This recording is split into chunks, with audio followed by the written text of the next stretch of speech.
Hello friends, मैं हूं नेहा तंवर और आपका टारगेट विद नेहा तंवर में बहुत बहुत स्वागत है। आज हम इंडिया जीके में पढ़ेंगे सिंधु नदी तंत्र। तो किस तरह से डिटेल में हमने उसको कवर किया है, तो चलिए शुरू करते हैं आज का ये वीडियो। तो भारत की जो नदियां हैं उनको दो भागों में बांटा गया है, हिमालयी अपवाह तंत्र और प्रायद्वीपीय अपवाह तंत्र। अब देखिए, हिमालयी अपवाह तंत्र में हमारा जो हमारा नदी तंत्र है वो 3 भागों में बटा हुआ है। सबसे पहला है सिंधु नदी तंत्र, गंगा नदी तंत्र और ब्रह्मपुत्र नदी तंत्र।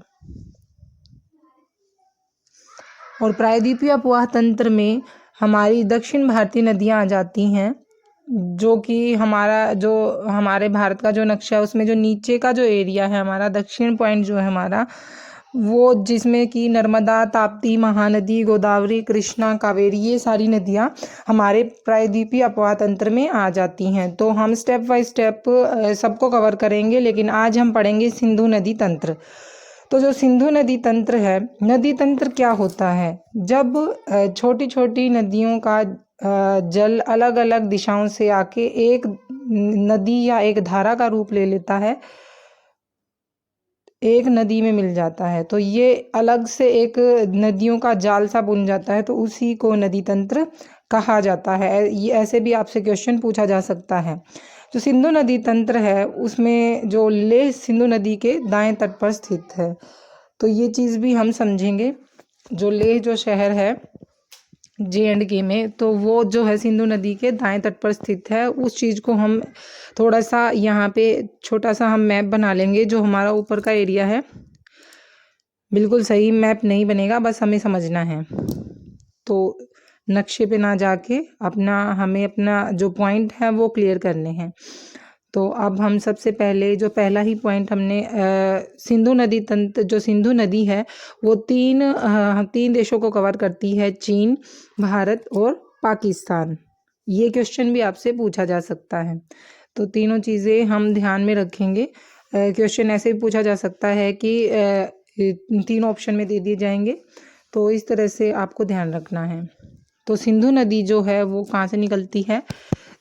चीन में। आप पहले तो चीन को तिब्बत से ही तिब्बत में जो जगह है मानसरोवर झील, वहाँ से निकलती है सिंधु नदी। तो यहाँ से निकल के ये लद्दाख से भारत में प्रवेश करती है, और यहाँ पे जो लेह शहर है वो सिंधु नदी के कौन से तट पे पड़ता है? दाएं तट पे। तो ये क्वेश्चन पूछा गया है, तो आप इसको ध्यान रखेंगे। और फिर ये पाकिस्तान से होकर अरब सागर में गिर जाती है, तो इसका जो उद्गम स्थल हो गया मानसरोवर झील और एंडिंग पॉइंट हो गया इसका अरब सागर। तो ये थी सिंधु नदी। अब देखिए, हमने ये कवर किया, लेह इसका क्या है? दाएं तट पर है। अब देखिए, सिंधु नदी अरब सागर में मिलने से पहले इसमें कौन सी 5 सहायक नदियां मिलती हैं। तो ये क्वेश्चन भी पूछ लिया जाता है कि कौन कौन सी नदियां हैं वो, या मिलने से पहले कितनी नदियां उसमें मिलती हैं, तो ये चीज़ भी आप ध्यान रखेंगे। तो कुछ इस तरह से नदियां जो हैं हमारी मिलती हैं, चेनाब, झेलम, रावी, व्यास और सतलुज। ये 5 नदियां किस में आके मिलती हैं? सिंधु नदी में। और चेनाब और सतलुज जो है इसकी सबसे बड़ी लंबी सहायक नदियां हैं।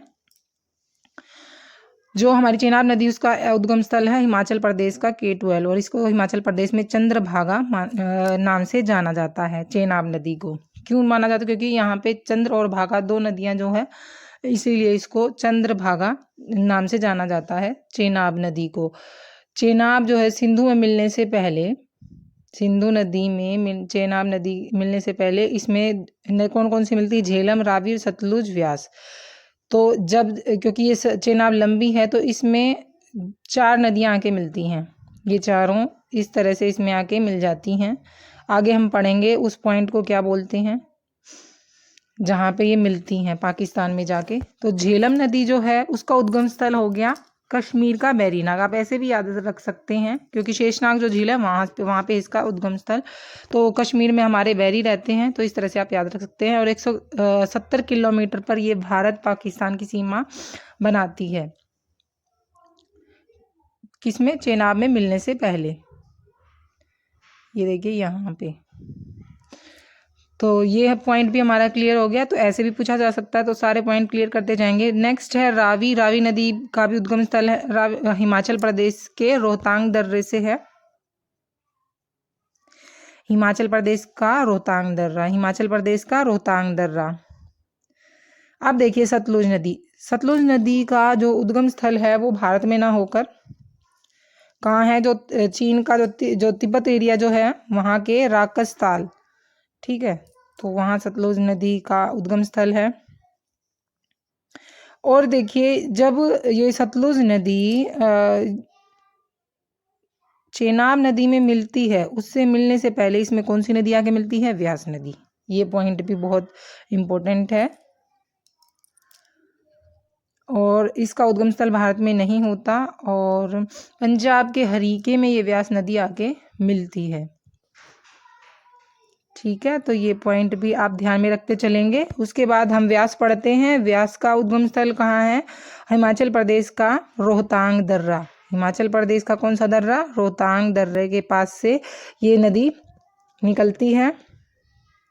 और हरीके में, जब पंजाब के हरीके में ये आके मिलती है सतलुज नदी से, तो यहाँ से इंदिरा नहर निकलती है।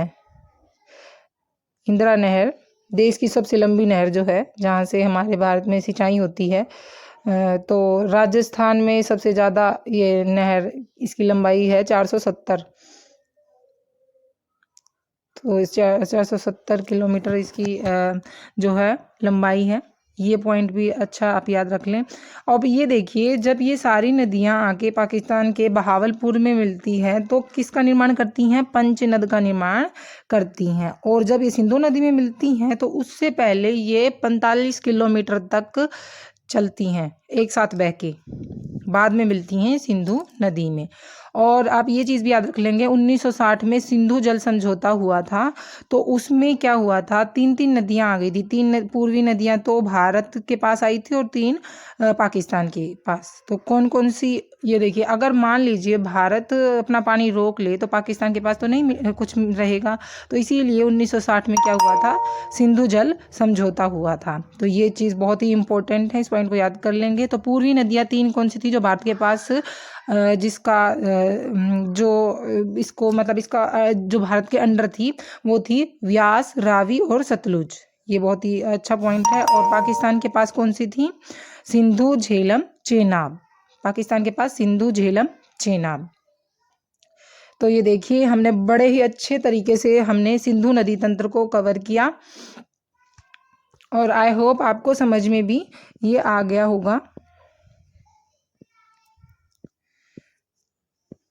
तो इन सब के आप जो हैं ये उद्गम स्थल और एंडिंग पॉइंट आप याद रखेंगे। चलिए फिर से एक बार रिवाइज करते हैं। चेनाब नदी सिंधु नदी में मिलने से पहले इसमें 4 नदियां मिलती हैं, झेलम, रावी, सतलुज, व्यास। झेलम नदी का उद्गम स्थल कश्मीर का वेरीनाग, और ये भारत पाक की सीमा बनाती है कितना, 170 किलोमीटर। रावी नदी का उद्गम स्थल रोहतांग दर्रा, और व्यास का भी रोहतांग दर्रा। सतलुज नदी तिब्बत के राकसताल से, और व्यास नदी हरीके में मिलती है, तो वहाँ से विश्व देश की सबसे लंबी नहर निकलती है, और बहावलपुर में पंचनद का निर्माण करती हैं। और 1960 में क्या हुआ था, सिंधु जल समझौता हुआ था, और तीन किसके अंडर कौन कौन सी नदियाँ आई थी, तो ये सब आप याद रख लेंगे। तो चलिए मिलते हैं नेक्स्ट वीडियो में।